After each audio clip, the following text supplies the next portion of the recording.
വിൻസി അലോഷ്യസിനെ സംരക്ഷിക്കും. ആര് സംരക്ഷിക്കും? എവിടെ സംരക്ഷിക്കും? എങ്ങനെ സംരക്ഷിക്കും? ഏത് സംഘടനയ്ക്ക് സംരക്ഷിക്കാൻ പറ്റും?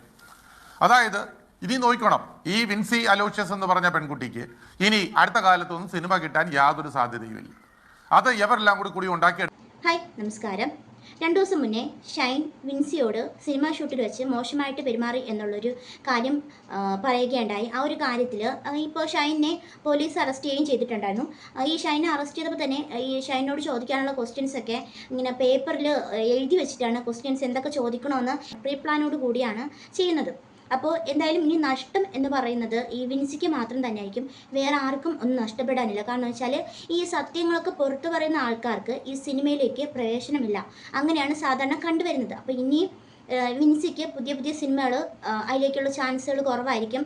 കാരണം വെച്ചാൽ ഈ സിനിമയിലുള്ള കാര്യങ്ങൾ പുറത്തേക്ക് വിടുന്ന ആൾക്കാരോട് ഒരു തരത്തിലും അവർ ഉള്ളിലോട്ട് നിൽക്കാൻ സമ്മതിക്കത്തില്ല. അവർ പുറന്തള്ളി വിടും. പിന്നെ അവർക്ക് ആ മലയാള സിനിമയിലോട്ട് കാല് കുത്താൻ പോലും പറ്റാത്തൊരു സ്ഥിതിയിലേക്ക് മാറ്റും. അങ്ങനത്തെ ഒരു അവസ്ഥയാണ് ഈ സിനിമ എന്ന് വെച്ചാൽ നമ്മൾ ചുമ്മാ കണ്ടിട്ട് പോലെ പോകുന്നതല്ല. അതിൽ ഒരുപാട് പേര് പുറകിൽ വർക്ക് ചെയ്യുന്നുണ്ട്. ആ ഒരു വർക്കിംഗ് ആണ് ഈ കള്ളപ്പണം അങ്ങനെയുള്ള കുറേ കാര്യങ്ങൾക്കൊക്കെ ആയിട്ട് നിൽക്കുന്നത്.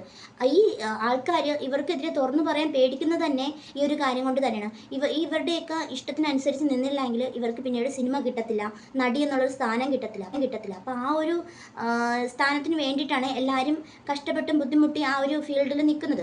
വിൻസിക്ക് തുറന്നു പറയാൻ സാധിച്ചിട്ടുണ്ട്. പക്ഷേ ആ ഒരു തുറന്നു പറച്ചിലൂടെ ആളുടെ ഒരു സിനിമ ഫീൽഡ് നഷ്ടപ്പെടും. അങ്ങനെയാണ് ഇരിക്കുന്നത്. കാരണം വെച്ചാൽ ഷൈനി ഇപ്പോൾ ഈ ഒരു വാർത്ത കൊണ്ട് കുറച്ച് നെഗറ്റീവായിട്ട് വന്നിട്ടുണ്ടെങ്കിലും കുറച്ച് ദിവസം കഴിയുമ്പം ഈ ഒരു വാർത്ത അങ്ങ് കെട്ടടങ്ങും. അപ്പോഴത്തേക്ക് പിന്നെ ആൾക്ക് പോസിറ്റീവായിട്ടുള്ള കാര്യങ്ങളൊക്കെ വരുന്നു. കാരണം ഈ ഷൈൻ്റെ അച്ഛൻ തന്നെ പറയുന്നുണ്ട് 10ഓളം കേസുകൾ അറ്റൻഡ് ചെയ്തിട്ടൊക്കെ ഉള്ളതാണ്. അതുകൊണ്ട് അവർക്കൊന്നും അതൊരു പ്രശ്നം ഇല്ല എന്നാണ് അച്ഛൻ പറയുന്നത്. എല്ലാവർക്കും അങ്ങനെ. അമ്മ പറയുന്നുണ്ടെങ്കിൽ ഷൈന് പേടിച്ചിട്ടാണ് ഓടിയത് എന്നാണ് പറയുന്നത്. സഹോദരൻ പറയുന്നത് എന്താ വെച്ചാൽ ഞാനിത് ഉപയോഗിക്കാറൊക്കെ ഉണ്ട്, അതുകൊണ്ട് അങ്ങനെയുള്ള കാര്യങ്ങളൊന്നും അല്ല എന്നാണ് അവർ പറയുന്നത്. അപ്പം ഈ സിനിമ എന്ന് പറയുന്നത് ഈ ലഹരി ഉള്ളൊരു ബാച്ച് ഉണ്ട് പുറകിൽ. അപ്പോൾ ഈ ലഹരി ഉപയോഗിക്കാതിരിക്കാൻ കഴിയാത്ത കുറേ ആൾക്കാർ ഇതിലുണ്ട്.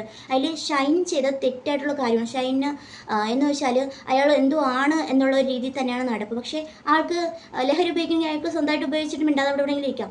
മറ്റ് പെൺപിള്ളേരോടോ മറ്റ് സ്ത്രീകളോടോ ഇങ്ങനെ മോശമായിട്ട് പെരുമാറേണ്ട കാര്യമില്ല. പക്ഷേ ഇയാളെ രക്ഷിക്കാൻ ഇപ്പം സിനിമ ഷൂട്ടിങ്ങിൽ ആൾക്കാരുണ്ട്. പിന്നെ അച്ഛനുണ്ട്. അച്ഛനാണെങ്കിൽ 10ഓളം കേസിൽ ഷൈൻ്റെ പുറകെ പോയിട്ടുണ്ടെന്ന് പറയുന്നു. അപ്പം അയാൾ പൂ പോലെ ഇറങ്ങി വരും, അയാൾക്ക് ജാമ്യം കിട്ടും, പിന്നെ അയാൾക്ക് ഒരു പ്രശ്നമില്ല. അങ്ങനെയൊക്കെ ഉള്ളത്. അപ്പം ഈ സത്യങ്ങൾ തുറന്നു പറയുന്ന ആൾക്കാർക്കാണ് ഇന്നത്തെ കാലത്ത് ജീവിക്കാനുള്ള മാർഗ്ഗങ്ങളൊക്കെ നഷ്ടപ്പെടുത്തുന്നത്. അപ്പം ഇനി എന്തായാലും ഈ കൂടെ നിൽക്കുന്ന ആൾക്കാർക്ക് ഈ വിൻസിയോട് എന്തായാലും ഒരു ദേഷ്യം കാണും. കാരണം വെച്ചാൽ അവിടെയുള്ള കാര്യങ്ങളൊക്കെ പുറത്തു വിട്ടല്ലോ എന്നുള്ളൊരു കാര്യത്തിലേക്ക് ദേഷ്യം കാണും. അപ്പം എന്തായാലും പോലീസുകാർ ഒരു ഷീറ്റിൽ എഴുതി വെച്ചിട്ടുണ്ട് ഷൈനോട് എന്തൊക്കെ ക്വസ്റ്റ്യങ്ങൾ ചോദിക്കണം. കാരണം അവർക്ക് കാണാതെ അറിയത്തില്ലല്ലോ. അപ്പം ഷൈനോട് എന്തൊക്കെ ചോദിച്ചാൽ കിട്ടും അങ്ങനെയൊക്കെ ഉള്ളത്. സത്യം ഷൈനൊക്കെ എവിടെ നിന്നാണ് ലഹരി വസ്തുക്കൾ വരുന്നതെന്നൊക്കെ ഈ പോലീസുകാർക്ക് നിമിഷ നേരം കൊണ്ട് കണ്ടുപിടിക്കാനുള്ള കാര്യങ്ങൾ മാത്രമേ ഉള്ളൂ. പക്ഷേ അവർ കണ്ടുപിടിക്കത്തില്ല. അതാണ് പ്രശ്നം. ഈ സിനിമാക്കാരും ഒക്കെ ആയിട്ടുള്ള ഒരു കണക്ഷനാണിത്. അവർ കണ്ടുപിടിക്കത്തില്ല. ഈ സിനിമാക്കാരെല്ലാം ഒത്തുതീർപ്പാക്കി അങ്ങ് വിടും. പക്ഷേ ഈ സത്യങ്ങൾ പുറത്തു പറയുന്നവർ വെളിയിലും ആവാം, സത്യങ്ങൾ പുറത്തു പറയാത്ത ആൾക്കാർ അകത്തുരിക്കും. അങ്ങനെയാണ് ഇപ്പോഴത്തെ സാഹചര്യങ്ങൾ പോകുന്നത്. എന്തായാലും സംവിധായകൻ ബൈജു കൊട്ടാരക്കര പറയുന്ന കുറച്ച് കാര്യങ്ങളുണ്ട്. അപ്പം നമുക്കത് ആദ്യം കേട്ടു നോക്കാം. അതുപോലെ ഇത് എവിടെയെങ്കിലും ചെന്നെത്തുമെന്ന് എനിക്ക് യാതൊരു പ്രതീക്ഷയില്ല. കാരണം ഇത് തേഞ്ഞു മാഞ്ഞു പോകും. പക്ഷേ ഇതിനകത്തൊരു കാര്യമുള്ളത് ഗോപീഷൻ, ഈ സിനിമ ലൊക്കേഷനുകളിൽ ഇതിൻ്റെ വേര് വളരെ ആഴത്തിലാഴ്ന്നിറങ്ങിയിട്ടുണ്ട് എന്നുള്ളത് യാതൊരു സംശയവുമില്ല.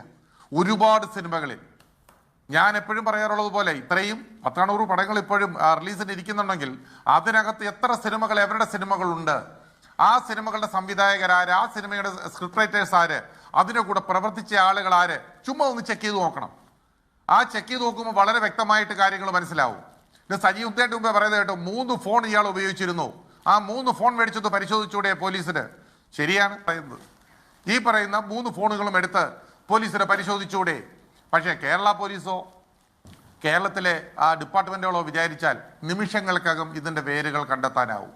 ഇത് കണ്ടെത്താത്തത് എന്താണെന്ന് ചോദിച്ചാൽ ഇത് ഒരുപാട് പേർ നഷ്ടപ്പെടുന്നതെല്ലാം വിൻസിക്ക് മാത്രമായിരിക്കും. കാരണം വിൻസി എന്ന് പറയുന്നത് ഒരു നല്ല ക്യാരക്ടറുള്ള ഒരു വ്യക്തിയാണ്. അപ്പം ആ ഒരു ചെറുതിലെ അവരുടെ കുടുംബക്കാരൊക്കെ ആണെങ്കിൽ അധ്വാനിച്ചിട്ട് വരുന്ന ഒരു ഫാമിലി തന്നെയാണെന്നാണ് അറിയാൻ സാധിച്ചിട്ടുള്ളത്. അപ്പോൾ ആ ഒരു ആൾക്ക് ഇങ്ങനെയുള്ളൊരു കാര്യം അവരുടെ ഭാഗത്തുനിന്ന് ഉണ്ടാകുമ്പോൾ സ്വാഭാവികമായിട്ടും ഇത് അക്സെപ്റ്റ് ചെയ്യാൻ പറ്റത്തില്ല.